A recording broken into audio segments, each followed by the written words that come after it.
of Saturday Morning Live. He is also in my club, U.S. Bank Club. He was our president last year.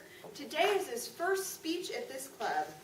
He is an advanced communicator bronze.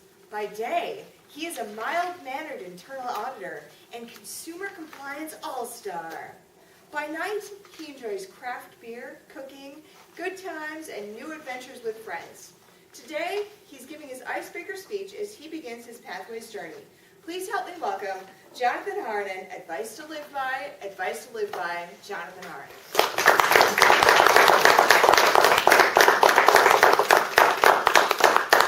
Thank you, Madam Toastmaster. Welcome to my agora. I do have to say, I feel a little bit like a fraud because in the introduction Carolyn just gave me, she said I enjoy craft beer, and I do enjoy craft beer. But Guinness really is my favorite beer. And having been to Ireland, to the Holy Land of Guinness, that faith has been firmly reestablished. So today I'm giving my icebreaker speech, and since I am new to the club and I don't know a lot of you and I don't know you very well, I thought I would take this opportunity to tell you a little bit about me and about my background and where I came from. And as I am closer to 40 than I am to 30, I think I'd also like to share some of the advice that I've gotten in my life that helps me move forward or keeps me on the straight and narrow path. My story starts, like all of our stories start, not actually with me, but with the people who came before me. My people came from Finland. Family legend says is that my great-great-grandfather, that they came from a pretty well-off family. We know that he had studied art in Helsinki and he had studied art in Paris. But the family history legend, the legend has it, is that he ran away with a kitchen maid and came here to America and painted murals in churches. That was his profession. He was a professional painter who painted murals. We know that they went back to Finland to visit family, and it actually were scheduled to come over on the Titanic, to come back to America on the Titanic.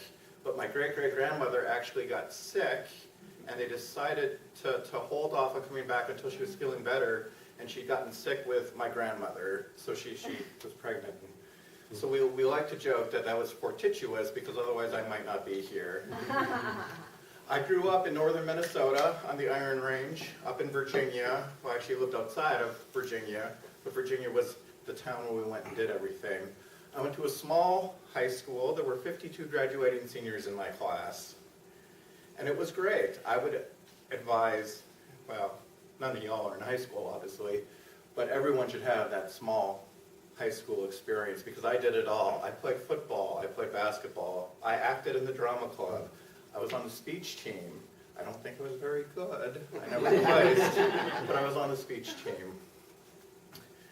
Growing up, I think my mom and my dad both tried to teach us good values and instill into us hard work. I know as a teenager there'd be a lot of things that I'd want, and I'd say, oh, Dad, look at this RX-7 sports car. It's just like the one you had when you were young. We should buy it. And he'd tell me, like, well, how are you going to pay for that? How are you going to cover the insurance on that? It seemed to be a reoccurring theme every time I'd say something like, Dad, well, how are you going to pay for that? Well, you're going to buy it for me. I mean, that would be the piece of advice, is how are you going to pay for that? But being a teenager, that went right over my head. But it would come, again, later on. After high school, of course, I went on to college where I picked up, my major was chemical engineering. And I did 1 year of chemical engineering, and that was it. No more engineering. The calculus was terrible. The math was not my friend. I was getting C's and D's in chemistry and physics. Came to find out later that everyone was getting C's and D's. But I thought, there's no way I want to do this. So I stopped going to school. I didn't drop out, I just stopped going. And I had some family out in California. And so I took off to California to try and figure out my life. I went west. And coming from northern Minnesota out to Los Angeles, California was an eye-awakener. Fellow Toastmasters, something else about me is I love food. I am a little bit of a foodie, so everything I relate to, like was it good, was it bad, it all comes down to food. Being in California was great. There was a lot of great food. I had a lot of great food. There were so many things to eat out there. I first experienced sushi. I met someone out there a friend of mine who already became a friend. His name was Donald Coffin, and yes, we used to make lots of coffin jokes. He was the one who told me one time, though, and had introduced me to sushi, but he told me one time, he's like, Haurunen, that's what he always used to call me. He'd be like, you are the worst storyteller I know. And that crushed me. It crushed me, which is how I ended up in Toastmasters eventually years later. But while out there, I had a great time, but eventually it was time to grow up a little bit and go back to school. So I ended up in Idaho. How you ask I ended up in Idaho? Well, living that long on my own, I realized that things cost a lot. Dad's advice, how are you going to pay for that, son? Came back. So I ended up in Idaho. I had a great time. In Idaho, I got a degree in accounting, and I went on to grad school at Idaho State in Pocatello.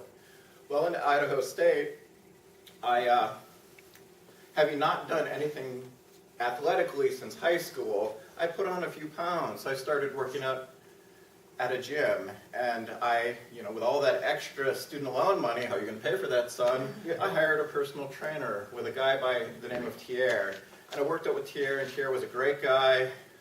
He really taught me a lot about working out in the gym and stuff like that, but he always used to tell me something whenever I was like, no, I can't do it anymore. He's like, dude, there's nothing to it but to do it. And I thought that was a great piece of advice that I still use to my day, even to this day, where it's like, if there's something I don't want to do, like maybe even giving a speech at Toastmasters, I just remember that piece of advice from Thierry that said, there's nothing to it but to do it. So after grad school, I ended up working in Montana, and then from Montana, I bumped to Salt Lake on a transfer, and then from Salt Lake, I came back home to Minnesota, where I thought I'd be at home in Minnesota for a couple of years, and here it is 6 years later, and I'm still here in Minnesota.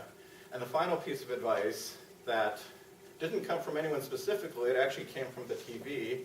Who knew that the TV could tell you anything? In my Toastmasters journey, I'm always looking at how to improve my speaking ability, and I don't even remember the show I was watching or who the guest judge was. I just remember it was a reality show, and one of the contestants was complaining about something, and the advice was, stick a cork in it.